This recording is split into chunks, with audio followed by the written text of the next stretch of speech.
All right, welcome back, my dear friends. Welcome back to the Parsha Review Podcast. This week's Parsha is Parsha Shalach. Shalach is an amazing portion, just like every portion of the Torah, but there's a lot of incredible stories that we learn from this week's Parsha. The most famous of these stories is the story of the spies, where the spies are sent to go investigate. They're like little Mossad agents, but not as good. And they go to Losur es haaretz. They go to inspect the land to see if it is, a land which is worthy for the Jewish people. It's very interesting. It's very interesting because if you wonder for a second, like, what do you need to investigate? What do you need? Oh, well, we want to know. We all want to go to Israel, but why do we want to go to Israel? Is it really as good as we think it is? Is it really as good as we imagine it? So the Jewish people are curious people, and they say, you know what, just send some representatives, let them go. And they send one from each tribe, and they go and they come back with a terrible report. 10 of the 12, the other two, Yeshua and Calev, come back with a positive report, and the people are like disregarding what they say. And as we know, the story does not end well. The Jewish people are then, where the Almighty tells them, you know what, you're crying, I'm going to give you something to cry about. That day is the day of Tisha B'Av, the day where terrible tragedies and calamities befall the Jewish people. And it really is a tragic story in the history of our people. But then we go a little further in the Parsha, and we see something really incredible. We see one of the portions that we recite twice daily as a biblical commandment. We talk about the mitzvah of Tzitzis. And this is the end of the Torah portion, right at Maftir. It says, Vaydaber Adonai el Moshe lemor. Hashem said to Moshe, saying as follows, Daber el bnei Yisrael v'amarta aleim v'asu lahem tzitzis. Speak to the children of Israel and say to them that they are to make for themselves tzitzis. Al kanfe bigdem, what is that? On the corner of their garments. Lidorasam, throughout their generations, v'nosnu al tzitzis, and they are to place upon the tzitzis, hakonof psil techeles, of the corner, a thread of techeles, a blue fringe. V'haya lochem letzitzis, and it shall constitute for you tzitzis, u'reisim oso u'zachartem es kol mitzvahs Hashem, and that you may see it, and you will remember all the commandments of Hashem and perform them. And do not explore after your heart and after your eyes. Asher atem zonim acharehem, those which you stray after them. Okay? Don't follow your heart and your eyes. Laman tizkuru, so that you remember, va'asisem is kol mitzvosai, and you may perform all of my commandments. V'yisim kedoshim lelohechem, and you shall be holy to your God. Ani Hashem Elokechem, I am Hashem your God. Asher otzeisi eschem me'eretz Mitzrayim, who has removed you from the land of Egypt. Lehiyos lachem Elohim, to be for you a God. Ani Hashem Elokechem, I am Hashem your God. This is the end of the Shema that we recite daily. So there are a bunch of interesting things here. Very amazing if we take a few minutes to just break this apart. So first is we have a commandment to wear tzitzis. Tzitzis is any time a man wears a four-cornered garment, they're obligated to have fringes on it, to have tzitzis on it. Now, this is a mitzvah that women are not obligated to. Why? Because if we notice, what does the verse say? It says, Uri Isam, you should see them. Our sages tell us, when do you see things? During the day. So it's a mitzvah that's only applicable by day. Women are not obligated to time-bound mitzvahs. And therefore, a woman is not obligated to wear tzitzis. I don't know that it's a sin per se. If a woman does wear a talis or does wear tzitzis, they're just not obligated. It's not the voltage that's going to recharge their batteries. It's just not going to do really anything necessarily. An amazing thing here. We have to notice that at the beginning of the Shema, we say something. V'ahavtas Hashem Elokecha, you should love Hashem your God, b'chol levavcha, u'v'chol nafshecha, u'v'chol modecha, with all of your hearts, u'v'chol nafshecha, with all of your soul, u'v'chol modecha, and with all of your means. And then it says, V'hayu advarim ha'eleh asher anochem tzavachayim al levavacha, and all of these things that I command you should be on your heart. Something's not right about this terminology. Our sages ask this question. What does it mean when it says on your heart? In your heart makes more sense. What does it mean on your heart? Sages tell us, most of us, our heart is sealed. And we don't want to let things in. So you know what we do? We place the love of Hashem and all of our mitzvahs, we put it on our heart. So the moment that we have an opening of our heart, it all falls right in. It all sinks right in. This is an important thing when we talk about the mitzvah of Tzitzis, and then the command that follows the law of Tzitzis, that we say, so you should see them. And what will that cause when you see the Tzitzis? And you'll remember all of the mitzvahs of Hashem. There is a special power that when a person looks at their tzitzis, it reminds them of all of the commandments. Very interestingly, the numerical value of the word tzitzis is tzaddik yud, which is 100. Tzaddik is 90. Yud is 10. Another tzaddik yud, which is another 100. And taf is 400. A total of 600. Okay, we're not yet at 613, the number of our commandments. We have 8 strings, and we have 5 knots. And together, our sages tell us that by performing the mitzvah of tzitzis, we are in essence fulfilling the entire Torah. And when we look at our tzitzis, we're reminded by the entire Torah. Tzitzis have a great power. I remember once a student, he was on a path of growth, and he was in a law firm, a very prominent law firm here in Houston, and he called me up one day. He says, Rabbi, I'm an undercover Jew. I said, what do you mean? He says, I'm wearing tzitzis for the first time, and nobody knows. Nobody knows I'm wearing tzitzis. He says, I'm undercover, right? Because it's under, nobody needs to see. Now, there are some people, you'll see if you go to the Hasidic communities in New York, you'll see that many of them wear their tzitzis outside because they say, I want to be reminded all the time, not only when I see it, but it should always be visible. That's a very great thing, and praised are those who do that. But what are we talking about here when we say, and when you see, you will be reminded. Uzachartem is kol mitzvos Hashem. And that will lead you to later perform the mitzvahs. But then it says something very, very different right after that. But do not go after your eyes and after your heart, which you stray after them. The meaning, use your eyes, it says, for what? To see your tzitzis. But don't use your eyes to stray after them. Don't use your eyes to stray after your desires and temptations. That means the verse, it's one singular verse here. The verse is telling us that we have in our eyes the ability to see holiness, or heaven forbid, to go astray. With what power? Our eyes and our hearts. Why hearts? We have one heart.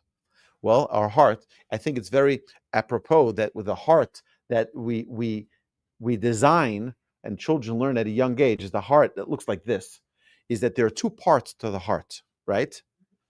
And it's an amazing thing because that's the way the Torah refers to. If you actually look at a human heart, it doesn't look like this, okay? It doesn't look like this. So what is it really? It's telling you that you have 2 hearts, meaning You have the heart that the Yetzer Tov, your good inclination, is telling you, do good, do good, do good. And then you have the other heart, which is the Yetzer Hara, or negative inclination, which is saying,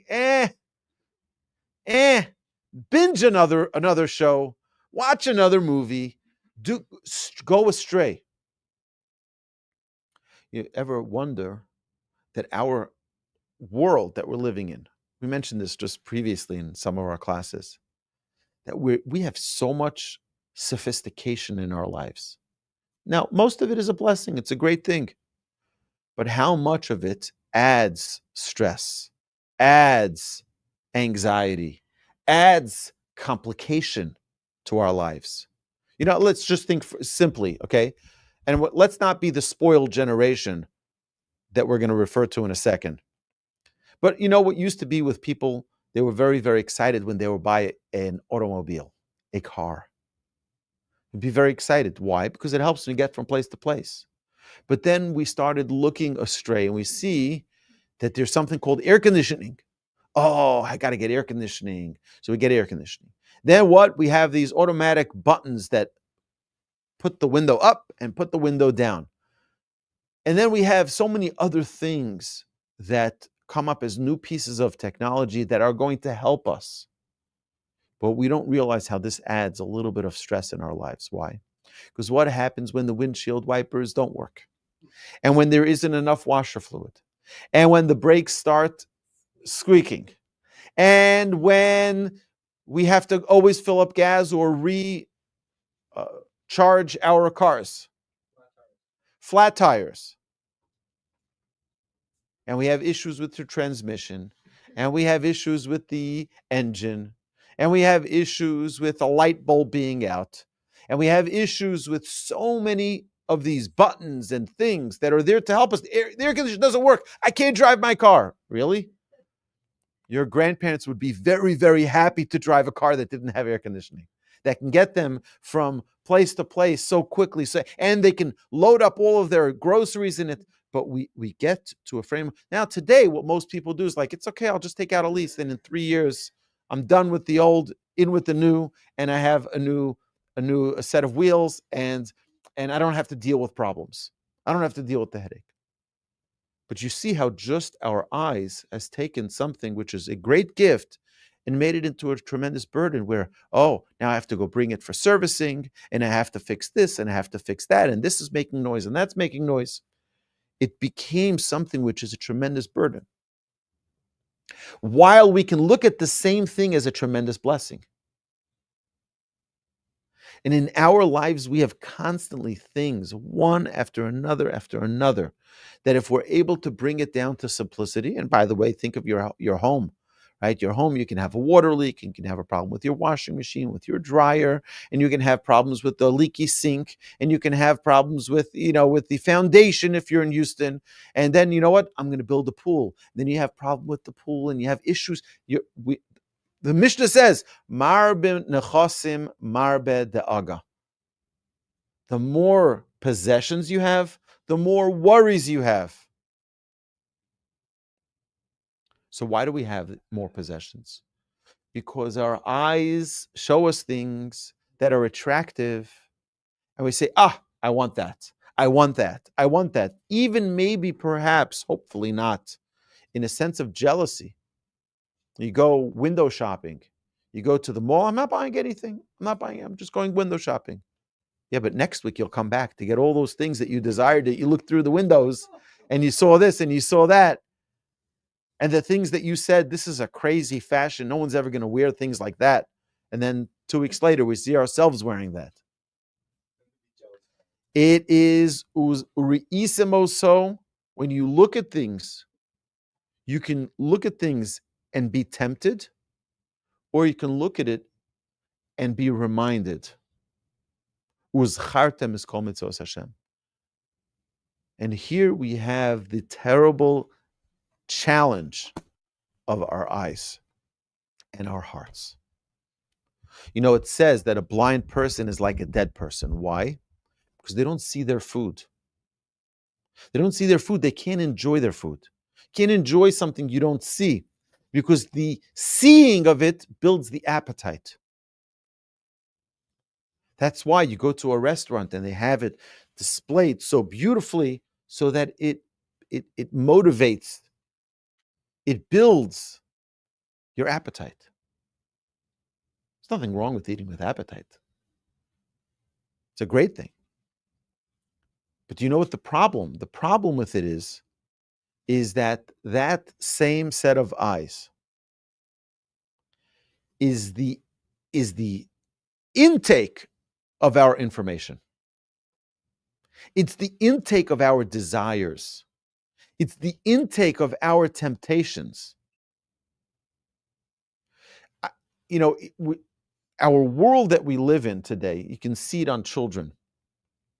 Most children have no problem playing with the same doll their entire childhood. How many dolls did you have growing up? A lot. But today, children can have 30, 40, 50 dolls, right? Why? Why do they need so many? Because they see more, and the more they see, the more they desire. If they only saw one, they'd be fine with it. But then they go to a friend's house and they see, oh, that kind of doll. So they go back, Mommy, I want this doll. It's almost my birthday. Or people go and they see cars, and people go see houses, and people go and see fashion. People go and read newspapers and get all these crazy ideas.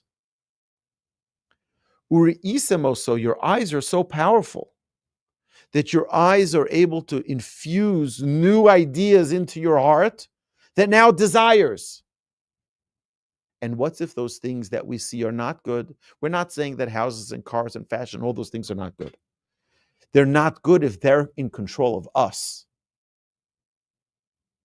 If it takes control of me, then I'm powerless. And the verse here tells us, be very careful not to go astray. Meaning, don't give up on your values. Don't give up on your morals for the things that you're tempted. But what leads to the temptation to begin with? Your eyes. Wandering eyes. And this, our sages tell us, is the danger of our lifetime. And not only now, by the way, this was going on in the time of Moses in the desert 3,300 years ago. And wherever the Jewish people were throughout the history of mankind, eyes are the source of our temptation. Because the eye sees and the heart desires. What happened with Eve? What happened with Eve? She succumbed to her eyes. She saw the fruit of the tree. And then her heart desired it. This is our challenge. And our sages talk so much about the holiness that we need to create within ourselves. It's a very interesting thing. We mentioned the hearts, right? The verse states in Exodus, it says, Va'asuli mikdash, and you shall create for me a sanctuary, v'shachanti betocham, and I will reside in them. And our sages ask, what's going on here? Make a sanctuary, and I will reside in it. What's in them? It just doesn't sound right. Make for me a sanctuary, and I will reside in it. That's not what the Torah says. The Torah says, and I will reside in them. Our sages tell us, God is talking to each and every one of us, that if we create a sanctuary, we create a place of holiness, God will reside in us. That means that we have the ability to bring, instead of bringing desire and temptation with our eyes, that now the heart desires, we can create a sanctuary that now God comes in us instead. V'shachanti betocham, I'm going to reside in the Jewish people. I'm going to reside within them, so that now we become godly. We become holy. This is so incredibly powerful. And I'll tell you, we know summertime is a difficult time for people. People like going to the beach. It's not always appropriate to go to the beach. It's not always appropriate what we see. And we say, like, me, come on, what's going to happen? Look at the world that we live in today. Look at the world. The places that are most immodest have the most trouble going on. It's not random. This is the Torah tells this to us. What's going to happen? You're going to see things, you're going to desire it, and you're going to go astray. It's 1 + 1 = 2. It's okay. I'm a big boy. Really?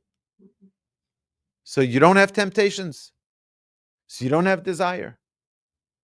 And what's about today? People don't need to go to the beach to see things that are inappropriate.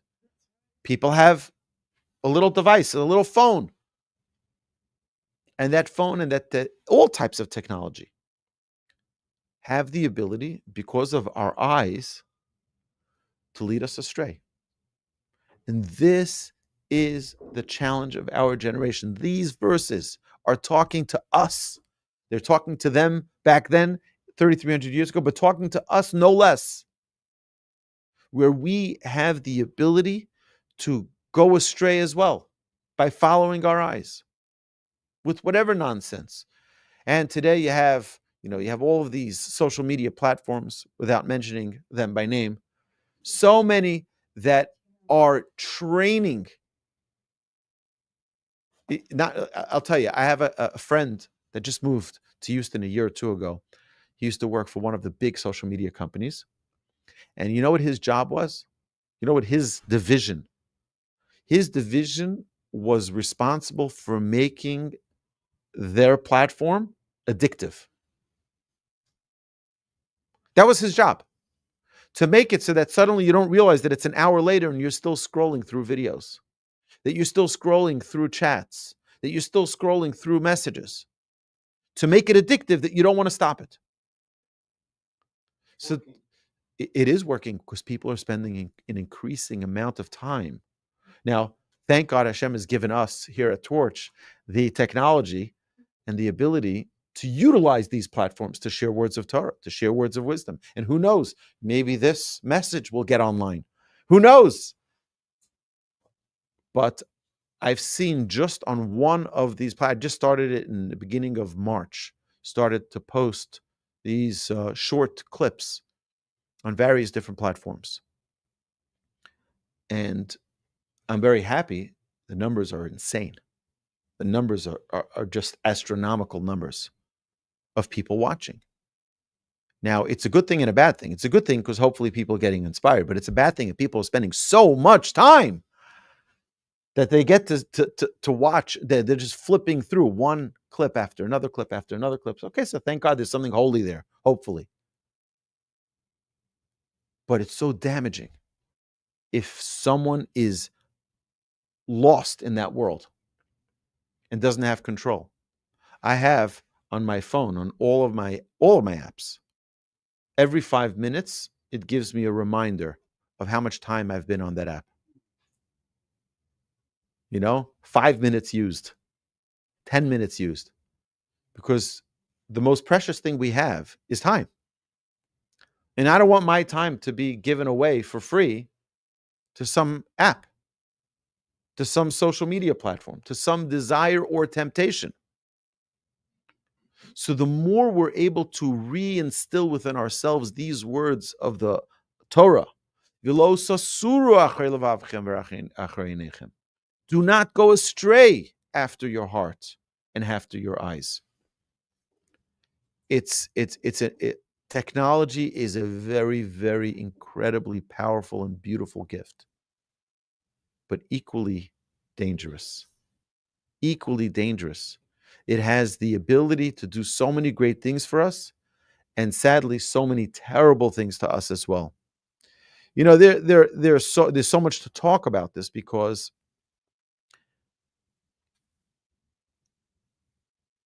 there are people who are very, very careful about this, and people who make strict measures for themselves to ensure that they don't fall into a trap. And these are people who are spiritually cautious. They're putting in an effort, how can I protect myself so that I don't, God forbid, go straight. And it's like you'll have people, and we had our friend Alex online who sent me this email and says, what do you mean? Why would you create a protective measure? Let your children learn. Let them learn. They'll fall, they'll get back up, and they'll learn. Why create a protective measure? Would you let your child have access to cocaine? And just say, let him learn. Nobody would. No responsible human being would say, sure, let them have cocaine. Well, our technology is more addictive than cocaine. Our technology is more addictive than cocaine. And some would say even more damaging. We all know cocaine is terrible. Yeah, but technology, it's okay. People give an okay because perhaps they themselves enjoy the freedom. It's a crazy thing. I remember right at the beginning of when the people in Gaza were starting to attack Israel through tunnels. And they had all these tunnel shafts that were popping up in middle of Israeli villages. They'd go under the wall, and they would spend a fortune of money and time building these terror tunnels. And I remember there was a lecture that I was listening to where the rabbi said, you know what our tunnels are? Our tunnels are when we are on our phones in private, where nobody can see us. That's our tunnel. Maybe Hashem is doing a tunnel for tunnel. Maybe Hashem is awakening us, telling us, you're terrorizing your own soul by allowing yourself to use something which is the parallel or the equal to a tunnel. I'm in private, my own phone, nobody sees, nobody monitors. Very big danger. And the Torah warns us about this. The Torah warns us of the dangers of our eyes. Because the minute your eye sees something, your heart desires something. And it works like that all the time. All the time. Where our heart desires what our eyes see. So if we're able to protect what our eyes see, we're protecting our soul. We're protecting our physical bodies from danger. My grandfather would say that there are packages of Torah sitting on the streets. And what he would say is that sometimes people think, I'm walking in the street, and we're talking about particularly in the marketplace. You go in Jerusalem, I was just in Israel, and it's amazing. It's amazing to see how Israel is alive. And the heart of Israel is just pumping. You go to the Shuk, Machane Yehuda, you go to the marketplace. It is amazing. It is amazing to see the heartbeat of Israel. But there's a challenge there too. A very big challenge. I went with my son there, and I apologized to him after. I said, I'm sorry that I brought you here. It's a great place. It really is. But there's so much lack of modesty. And it could be detrimental to one's spiritual growth. I told him I don't want to go back there now. I was there. I saw it. It's amazing. I don't want to go back because to the marketplace. Why? Because I feel like it's detrimental to one's spiritual life. And I don't want to be in a place which compromises my neshama, my soul. So in those same situations, there is the ability to grow, and that's when one protects their eyes. Now, what does that mean? Do I go with blindfolds? No. My grandfather would say, before you leave the house, take a verse from the portion, take a Mishnah, take a line from Talmud, and start thinking about it. And start contemplating deeper ideas. Keep your mind busy. Have you ever been in a situation where someone's talking to you and you just don't hear them because your mind is busy with something else? My grandfather said, you got to make your mind busy so that you don't get distracted. Your eyes don't get carried away by all of the different things that are going on. To close your eyes is not going to help. You got to keep yourself busy with good things. A person who's busy stays away from sin. A person who's bored, the halacha says, boredom is the gravest danger to one's spirituality. Because we're bored, we don't have something to run to, we don't have something to go to, so we get carried away with nonsense. Sin comes from boredom. If a child is busy, they won't do bad things. It's when they have too much time on their hands, they get together with friends and they try stupid things. And usually get stupid prizes. This is a real life danger where Hashem gives us the ability to use our mind, to be busy. You know that the big tech CEOs were all interviewed, and they were asked about their use of social media, their use of their phones. You know what they said? They all said the same thing. We all set a certain time, and until that time of the morning, of the day, we don't look at our phone. You have to be productive. How are you going to be productive if you're busy looking at your phone? So what do? They start their day, they have their workout, what they eat and what they do. They don't touch their phone because the phone stops the productivity.